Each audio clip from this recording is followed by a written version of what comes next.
ఈయన ముఖ్యమంత్రిగా ఉండగా ఈయన ప్రభుత్వంలో ఈయన హయాంలో ఇవన్నీ టీటీడీలో జరుగుతూ ఉన్నాయి. ట్యాంకర్లో రిజెక్ట్ చేసినట్టు నెల తర్వాత వచ్చినాయని వీళ్ళే అంటారు. మరి ఆయన ఎవడు ముఖ్యమంత్రిగా ఉన్నాడు? ఏ రకంగా రిజెక్ట్ చేసినది మీరే రిజెక్ట్ చేసినారు, మీరే నెల తర్వాత మళ్ళీ ఎన్నిక వచ్చినారు, మళ్ళీ మీరే యాక్సెప్ట్ చేసినారు, మీరే రాసుకుంటున్నారు. అంటే దాని అర్థం ఏంటి?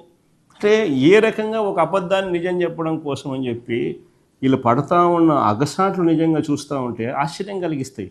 ఇప్పుడు రెండో కేసు చెప్దాం, పరకామణి కేసు. ఇది కూడా బాగా ఇంట్రెస్టింగ్ కేసు. ఈ పరకామణి కేసు అసలు ఆశ్చర్యం కలిగించే కేసు నిజంగా. ఈరోజు నిజంగా పరకామణి అనేది అసలు కేసు ఏంది అని ఒకసారి చూస్తే, ఆ రోజు హుండీ డబ్బులు లెక్కిస్తూ లెక్కిస్తూ చిన్న చోరీ, 9 నోట్లు, $9 వర్త్ 72,000 ఇండియన్ కరెన్సీ, $9 నోట్. అది చోరీ, లెక్కిస్తూ చోరీ. ఆ దొంగను పట్టుకున్న పోలీసు అధికారి మరణించేలా చంద్రబాబు వ్యవస్థలను దిగజార్చాడు. ఆశ్చర్యం ఇది. డ్రైవ్ చేస్తా పోతారు, సరే వినండి మీరంతా. మీరు $72,000 విలువ చేసే $9 నోట్లను చోరీ చేస్తుండగా ఆ దొంగను పట్టుకోవడం నేరం అవుతుందా? నేను అడుగుతా ఉన్నా, ఆ దొంగను పట్టుకోవడం నేరం అవుతుందా? దీనికి ప్రాయశ్చిత్తంగా ఆ దొంగ కుటుంబ సభ్యులు 14 కోట్లు విలువైన వారి ఆస్తులను వారు దేవుడికి ఇవ్వడం తప్పవుతుందా? నేను అడుగుతా ఉన్నా మిమ్మల్ని. దీనికి ప్రాయశ్చిత్తంగా ఆ దొంగ కుటుంబ సభ్యులు 14 కోట్లు విలువైన వారి ఆస్తులను వారు దేవుడికి ఇవ్వడం తప్పవుతుందా? పోనీ దేశంలో అనేక చోట్ల అనేక ఆలయాల్లో ఇలాంటి ఘటనలు గతంలో జరిగాయి, కానీ ఎక్కడైనా ఇలా ఆస్తులు దేవుడికి ఇచ్చారా? నేను అడుగుతా ఉన్నా, అందరినీ ఆలోచన చేయమని అడుగుతా ఉన్నా. ఈ దొంగ దొరికినప్పుడు కేసు నమోదైంది, తిరుపతి కోర్టులో ఛార్జ్ షీట్ వేసినారు, మెగా లోక్ అదాలత్ కోర్టులో కేసును పరిష్కరించారు. అన్ని కోర్టుల పరిధిలో ప్రాపర్ కోర్ట్ ప్రొసీజర్తో,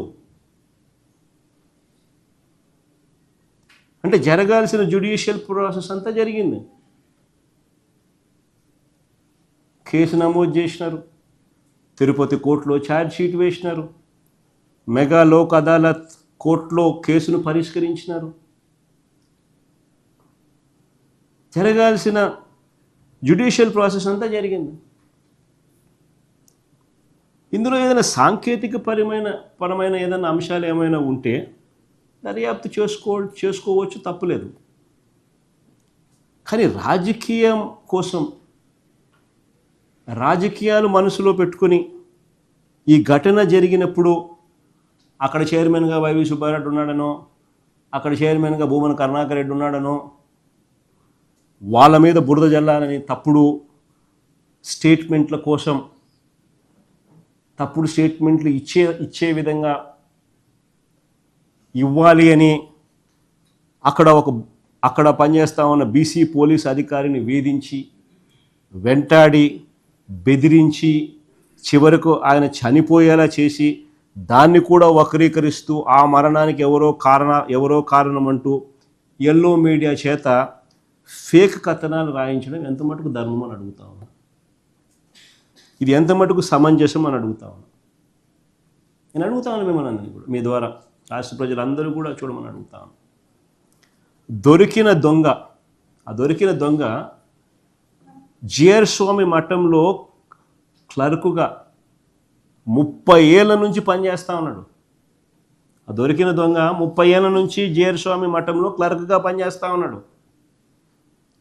పరకామణి లెక్కింపులో ఎన్నో సంవత్సరాల నుంచి పాల్గొంటా ఉన్నాడు.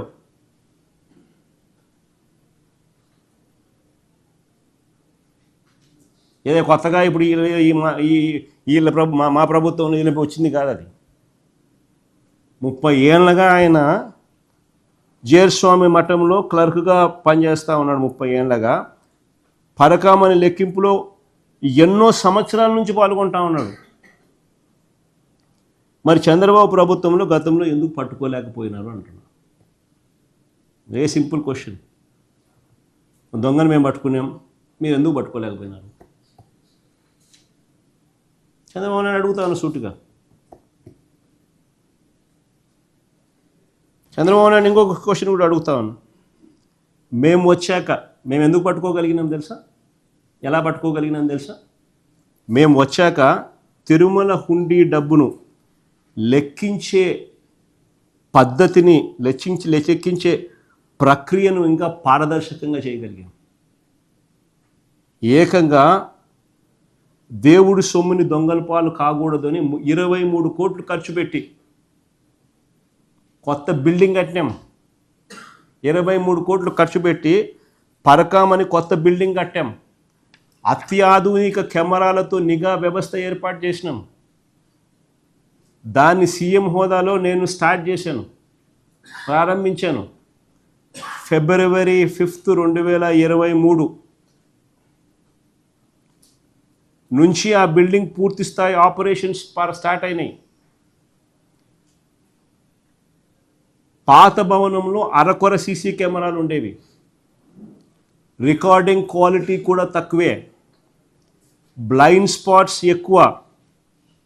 వాటిని అన్నింటినీ మారుస్తూ కొత్త భవనంలో మేము 360 degrees కవరేజ్తో 4K HD CCTV వ్యవస్థలు, హైబ్రిడ్ నైట్ విజన్ కెమెరాలు, ఎక్కువ రోజులు డేటా ఉండేలా multi team real time monitoring systems ఇవన్నీ తీసుకొచ్చినాం.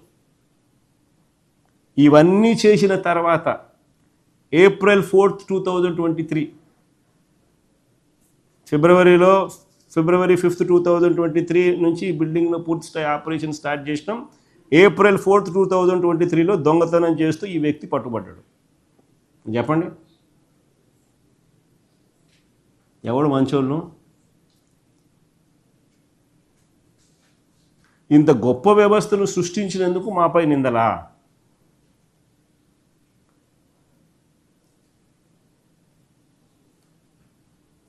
సంవత్సరాలు దశాబ్దాలుగా ఉన్నాడు, ఇదే పని చేస్తూ ఉన్నాడు అని చెప్పి అనుకోవచ్చు. చంద్రబాబు నాయుడు హయాంలో ఎవడు పట్టుకోలా, జరుగుతుంది. మా హయాంలో పట్టుకొని ఈ గతంలో ఏం జరిగిందో దేవునికి తెలుసు. 9 నోట్లు దొరికినాడు, 72,000 విలువ అంతే. ఏకంగా 14 కోట్ల రూపాయలు వర్త్ టీటీడీకి దేవునికి రాసిచ్చినాడు వాళ్ళ కుటుంబం. ఏది చేస్తూ ఉన్నారు స్వామి మీరంతా?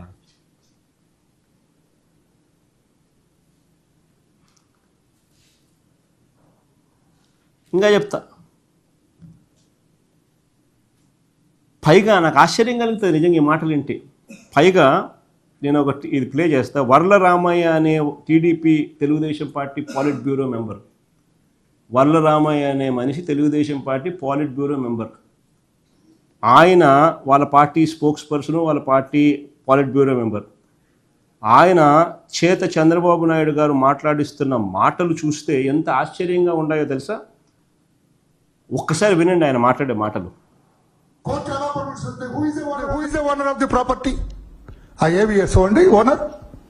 అందుకే కోర్టు కూడా తప్పు చేసిందా అన్న అనుమానం వస్తుంది నాకు.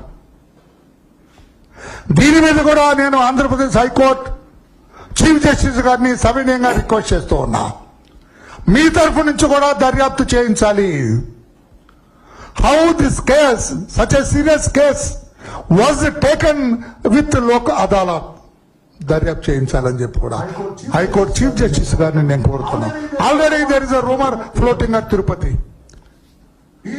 ఈ జడ్జి గారికి పైనుంచి ఎవరో జడ్జి ఇంకొక జడ్జి చెప్పారట, నేను అందుకు ఆ జడ్జి ఎవరైనా అట్లా అదంతా పెడుతుంటారు మనం.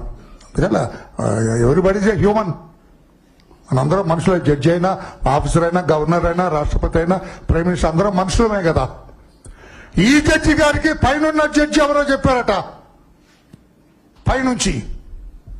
ఆ జడ్జి ఎవరు, ఈ జడ్జి ఎవరు, ఏమిటిది అన్ని ఆ జడ్జి చెప్పినా ఈ జడ్జి చెప్పినా ఇన్స్పెక్టర్ జగన్మోహన్ దర్యాప్తు చేసినా జరిగింది అన్యాయం ఎవరికి? స్వామి వారికి పాయింట్స్ ఇవ్వటం జరిగింది. వాళ్ళంతా ఇంకొక విషయం అండి, తమిళనాడులో రిజిస్టర్ చేసింది ఆస్తులు, తమిళనాడులో రిజిస్టర్ చేశారట. దీని వెనకెవరో ఒక న్యాయమూర్తి కూడా ఉన్నారని చెబుతున్నారు. How far it is true I don't know. దీనికి 50 లక్షలు స్టాంపు డ్యూటీ కట్టారట. నేను అడుగుతున్నా ఈ రోజున సిఐడిటీని 50 లక్షల రూపాయలు ఎవరు కట్టారు? తమిళనాడులో ఆస్తులు తమిళనాడులో రిజిస్ట్రేషన్ చేయకపోతే మన రాష్ట్రంలో రిజిస్ట్రేషన్ చేస్తారా? తలకాయ తోక లేకుండా మాట్లాడే మాటలు చూస్తే ఏకంగా చంద్రబాబు నాయుడు గారు ఆయన స్పోక్స్మెన్తో, ఆయన పార్టీ పాలిట్ బ్యూరో మెంబర్తో ఆయన మాట్లాడిస్తున్న మాటలు ఇవి. ఏకంగా న్యాయ వ్యవస్థ మీద చంద్రబాబు నాయుడు గారు దాడి చేస్తూ ఉన్నారు. తిరుపతి జడ్జి మీద, లోక్ అదాలత్ జడ్జి మీద, వీరిద్దరికీ పైనుంచి ఒక సుప్రీంకోర్టు పెద్ద జడ్జి గారు ఒత్తిడి తెచ్చారట. ఆయన మీద కూడా మాట్లాడుతూ ఉన్నారు. అసలు నాకు ఆశ్చర్యం అనిపిస్తుంది. అసలు వీళ్ళు మాట్లాడే పెద్ద జడ్జిలు గురించి వీళ్ళు మాట్లాడుతూ ఉన్నారు. నిజంగా నేను ఒకటే అడుగుతా ఉన్నా, ఇక్కడ సూటుగా అడుగుతా ఉన్నా, ధర్మం తెలిసిన మనుషులుగా, చట్టాలు తెలిసిన వ్యక్తులుగా టీటీడీకి మంచి చేయడం కోసం ఒక మంచి పరిష్కారం చూపుతూ ఈ జడ్జిలు ఒక మంచి పరిష్కారంలో భాగస్వాములై చూపించడం తప్ప అని అడుగుతా ఉన్నాను. మామూలుగా కూడా టీటీడీ అనేది ఎలా జరుగుతూ ఉంటుందో అందరికీ తెలుసు. అక్కడ అంతా పెద్ద పెద్ద సీనియర్ జడ్జిలు వస్తూ ఉంటారు. ఇట్లాంటి కేసులు ఏదైనా ఉన్నప్పుడు ఇక్కడ జడ్జిలు, తిరుపతిలో ఉన్న జడ్జిలు సుప్రీంకోర్టులో ఉన్న జడ్జిల దాకా కూడా మాట్లాడుకుంటూ ఉంటారు. ఇట్లాంటి ఇంపార్టెంట్ కేసు, దేశం మొత్తం చూస్తూ ఉన్న కేసుల్లో మీ సలహాలు ఇవ్వండి, మీ అడ్వైజ్లు ఇవ్వండి, ఎలా చేయాలి, ఏం చేయాలి అని చెప్పి సహజంగా అడుగుతూ ఉంటారు. It is part of the judicial process. With in the judicial committee అడుగుతూ ఉంటారు, సలహాలు తీసుకుంటూ ఉంటారు, చేస్తూ ఉంటారు. ఏ తప్పు జరగలేదు కాబట్టి, ఏ తప్పు చేయలేదు కాబట్టి సలహాలు తీసుకున్నది ఇంప్లిమెంట్ చేసినారేమో. దాంట్లో రాజకీయం చేసేది ఏముందా?